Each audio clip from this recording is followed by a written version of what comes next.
नमस्कार मु आपन साथी ओडिशा वेलफेयर आपन स्वागत करुछि। ए श्रम कार्ड काहाको केमिति मिलिबो 2 लाख लाभ केमिति नेबे केउ माने करिवे आवेदन काहाको मिलिबो रोजगार बयस केते हेले आवेदन करि परिबे ए कार्ड पई ए कार्ड द्वारा मिलुवा सुविधा विषय जानिया पई वीडियोटी को लास्ट पर्यंत देखंतु। एभली नुवा नुवा सुविधा विषय जानिया पई चैनल को सब्सक्राइब जरूर करंतु। असंतु सर्वप्रथम जानिबा ए श्रम कार्ड कोन।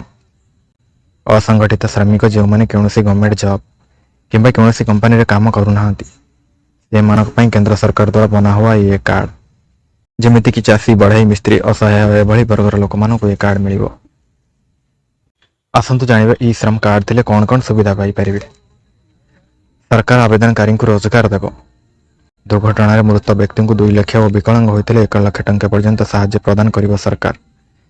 जे आवेदनकारी निज घर नथिबो सरकार से मानक घर भी जोगाई देबो। भविष्य में सरकारी सुविधार लाभ भी उठाई पारे। आवेदनकारी पिला मानक पढ़िबा पई सरकारी सहायता भी मिलिबो। 60 बयस रु अधिक हो गला परे सरकार से मानक पेंशन भी देबो।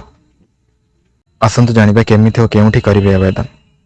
आपण निजे www.ishram.gov.in रे जाई ऑनलाइन आवेदन करि परिबे किंबा पाखरे थिबा सीएससी कॉमन सर्विस सेंटर रे भी जाई आवेदन करि परिबे। असंतु जानिबा आवेदन पई आवश्यक डॉक्यूमेंट्स कौन कौन दरकार। सर्वप्रथम आवेदनकारी बयस 15 रु 59 मध्य होइथिबा आवश्यक। आधार कार्ड से मोबाइल नंबर लिंक होइथिबा आवश्यक। जे कोनोसी बैंक रे अकाउंट थिबा आवश्यक।